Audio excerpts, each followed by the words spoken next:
Books our editors love this week from the New York Times. Every week, the critics and editors at the New York Times Book Review gather the most interesting and notable new releases, covering literary fiction, serious nonfiction, thrillers, romance, fantasy, mysteries, and everything in between. They invite readers to save their favorite picks to a personal reading list and to explore even more recommendations from the Times book experts. This week's lineup offers a rich variety across history, historical fiction, science, psychological thriller, memoir, and another history title that looks at feminism through the lens of beauty. First up in history, a book that begins with a famous painting. Pierre-Auguste Renoir's 1881 double portrait The Pink and the Blue captures two young sisters, Alice and Elizabeth Cahen Danvers, daughters of a wealthy Jewish family. The author follows their lives, along with their older sister Irene, from the precarious splendors of the Belle Époque through the devastation of the Holocaust, painting a vivid picture of what it meant to be French Jews across those turbulent decades. Next, a historical fiction debut set mostly in a small Devonshire village in 1962. The story unfolds through the eyes of local villagers who watch two newly arrived incomers settle in, none other than the poets Ted Hughes and Sylvia Plath. The novel explores how a tight-knit community observes and interprets the presence of these literary giants.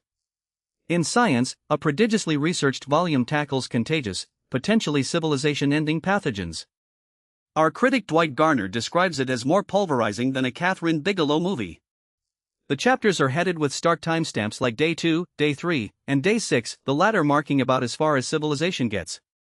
Garner notes the book moves like a meteor. He blew past his subway stop and then several more while reading it. For fans of psychological thrillers, there's a literary detective story where a true crime writer researching a serial killer discovers an anonymous, threatening note on her windshield, "Hello, Mother." The writer, named West, has no children, so the message suggests a correspondent who is either unhinged, frighteningly manipulative, or possibly both. In memoir, an eighth-generation Appalachian author recounts her journey from the rugged hollers of rural coal country Virginia all the way to Harvard University. The path seems all the more unlikely because, while still in high school, she became engaged to a member of a local Pentecostal church who imposes a severe form of domestic discipline, demanding her near-total submission. Finally, another history book offers a lively chronicle of second-wave feminism through the novel lens of the politics of beauty.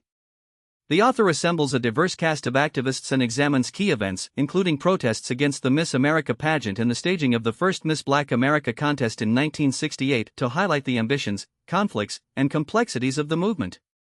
That wraps up this week's edition of Books Our Editors Love This Week.